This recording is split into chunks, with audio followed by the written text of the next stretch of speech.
Assalamualaikum doktor. Ana Assalamualaikum. Abu Wakif. Datang sini nak tanya doktor lah berkenaan dengan demonstrasi yang akan berlaku bulan depan ni 9 dan bulan 7 ni.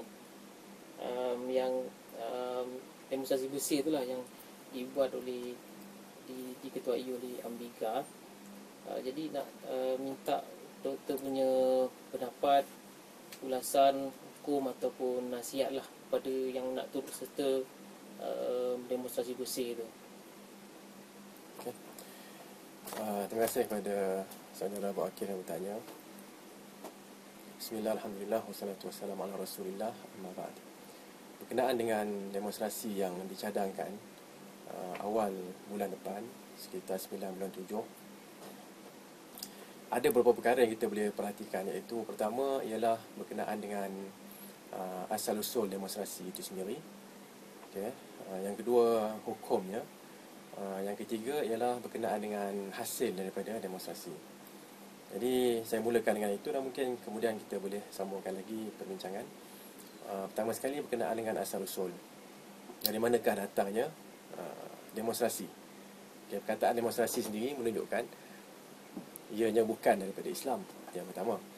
Okay, dan kalau kita melihat dalam sejarah Islam pun, demonstrasi bukan tidak ada, tetapi demonstrasi yang ada itu berlaku di zaman Osman radhiyallahu anhu, yang dikepalai oleh Abdullah bin Sabah. Okay.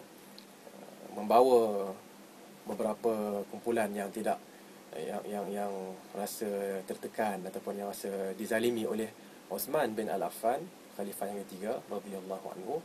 Lalu mereka mengepung, menunjukkan perasaan, saling bantu-membantu dalam memberi tekanan kepada Osman, dan dipendekkan cerita, akhirnya menyebabkan Osman radhiyallahu anhu dibunuh. Okay. Dan Osman radhiyallahu anhu telah pun mendapat petunjuk daripada Rasulullah sallallahu alaihi wasallam bahawa perkara ini akan berlaku kepada beliau, di mana Rasulullah sallallahu alaihi wasallam ada menceritakan dengan maksudnya, sekiranya Allah Subhanahu wa taala memberikan engkau pakaian pemerintahan, lalu ada di kalangan golongan munafik yang ingin engkau memecat baju itu, maka janganlah engkau buka baju itu. Okay. Dan Osman bin Al-Affan radhiyallahu anhu seorang yang dikenali sebagai Zunnurain Al-Hayy. Okay, seorang yang begitu pemalu, sifat malunya begitu tinggi dan disegani oleh para malaikat. Apabila dikepung dalam keadaan yang begitu menyedihkan itu, Osman radhiyallahu anhu mendahulukan maslahat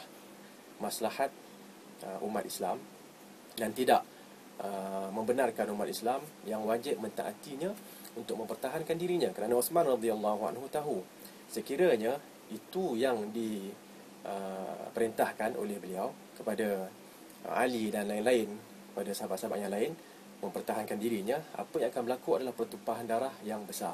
Jadi Osman radhiyallahu anhu telah pun mengorbankan dirinya untuk menjaga nyawa-nyawa para sahabat yang lain. Apa pun kita dapati, itulah dia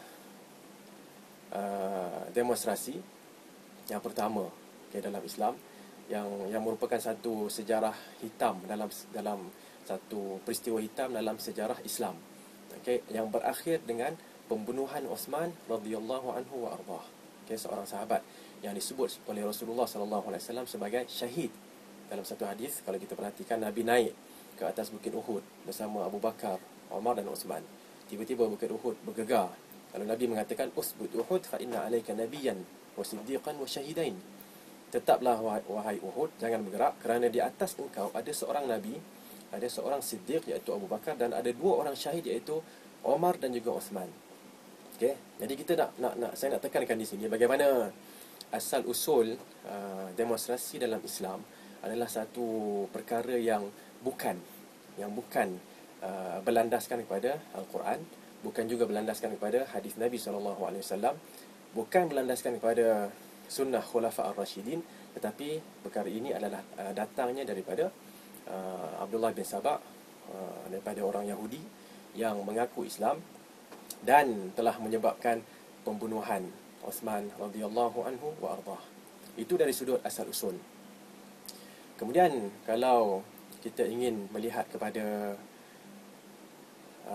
kesan, kesan, kalau kita ingin melihat kepada kesan demonstrasi, kita akan dapati dalam peristiwa ataupun sejarah yang saya sebutkan tadi jelas menunjukkan antara kesannya ialah pembunuhan, antara kesannya ialah kezaliman. Walaupun mungkin niat orang yang berdemonstrasi ini adalah untuk mendapat satu hak, apa yang disebutkan sebagai hak asasi manusia, tetapi dengan itu dia telah melanggar hak orang lain. Dia telah melanggar banyak lagi hak-hak masyarakat di dalam sesuatu negara ataupun dalam sesuatu pemerintahan. Jadi kesannya, kalau kita perhatikan betul-betul, kalau kita mempunyai sedikit penelitian yang insaf, yang munsif ataupun yang adil, kita akan dapati demonstrasi sebenarnya tidak memberi kesan yang baik. Kalaulah pemimpin itu pemimpin yang kita sebut zalim, berdemonstrasi hanya akan merupakan satu provokasi terhadap pemimpin yang zalim itu untuk menzalimi, untuk menambahkan lagi kezalimannya. Kalaulah dia merupakan seorang yang saleh, demonstrasi itu telah menyalahi agama Islam, yang meminta kita ataupun mengarahkan kita supaya apabila ada seseorang daripada kita ingin memberi nasihat kepada pemerintah, hendaklah dia fala yubdi alaniyatan, janganlah dia menzahirkan secara di khalayak ramai. Dalam beberapa hadis disebutkan falyakhudh biyadi, hendaklah dia mengambil tangan pemerintah, pegang dan bercakap secara peribadi kepada pemerintah tersebut. Jadi itu dua perkara yang saya sebutkan. Yang ketiga ialah apa tadi? Abu Akif cuba ingatkan. Pertama berkenaan dengan boleh Ustaz bagi tahu hukum dia, Ustaz? Adakah dia haram, halal, harus atau mubah atau bagaimana?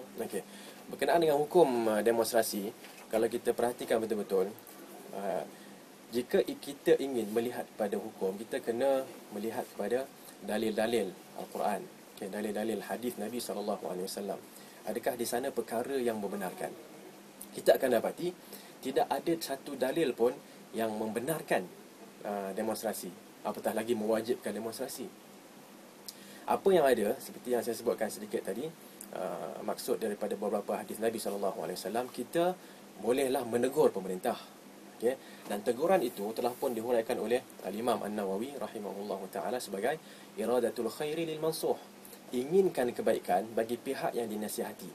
Jadi dalam beberapa kategori nasihat kepada Allah, kitabnya, rasulnya, pemimpin Islam dan juga masyarakat awam orang Islam, yang keempat itu adalah kepada pemimpin. Apa yang kita inginkan ialah iradatul khair, kita inginkan kebaikan kepada pemimpin yang dinasihati. Cara untuk kita sampaikan kebaikan adalah dengan melihat kepada apa yang digariskan oleh Allah Subhanahu Wa Taala dalam Al-Quran dan juga yang digariskan oleh Rasulullah Sallallahu Alaihi Wasallam dalam hadis-hadisnya.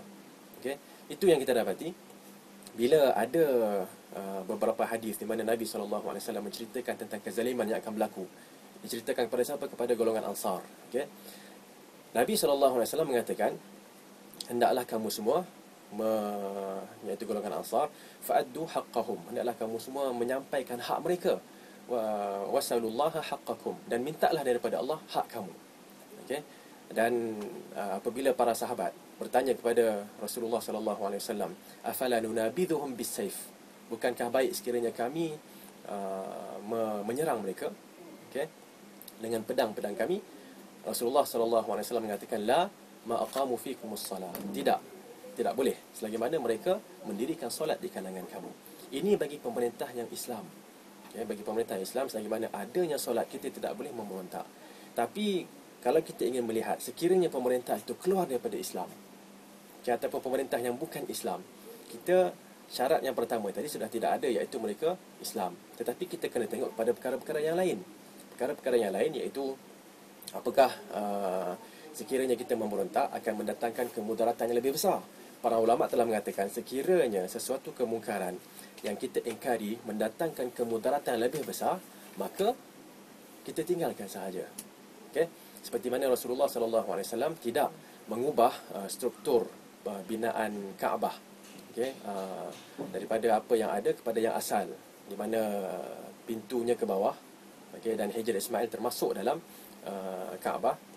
Rasulullah sallallahu alaihi wasallam berkata kepada Aisyah, kalaulah tidak kerana kaum engkau wahai Aisyah masih baru lagi meninggalkan kufur, maknanya masih lagi banyak kesan kekufuran yang ada pada mereka, pasti aku akan buat apa? Aku akan buka semula Kaabah dan bina mengikut kaedah ataupun mengikut struktur Nabi Ibrahim alaihissalam. Jadi di situ ulama kita memahami bahawa kita tidak boleh mengubah sesuatu kemungkaran yang berlaku sekiranya perkara itu akan mendatangkan kemungkaran yang lebih besar. Jadi hukumnya, kalau kita nak perhatikan, kita nak khususkan di sini, demonstrasi hukumnya adalah haram. Okay? Haram kerana pertama menyalahi ayat-ayat Al-Quran dan hadis-hadis Nabi SAW yang menyuruh kita memberi nasihat, bukannya menyuruh kita menyuarakan ketidakpuasan hati kita di jalanan, tidak. Okay? Yang kedua, haram kerana menyalahi pemerintah yang tidak membenarkan perkara itu. Okay? Sedangkan kita telah diarahkan untuk ati'u Allah wa ati'u Rasul wa ulil amri minkum. Taatilah Allah, taatilah Rasulullah dan pemimpin di kalangan kamu, pemimpin yang meragumi, pemimpin dunia dan juga pemimpin agama, iaitu ulama. Apabila tidak dikeluarkan sesuatu permit untuk melakukan suatu perkara, maka wajarlah kita mentaati mereka. Dan yang ketiga ialah demonstrasi mendatangkan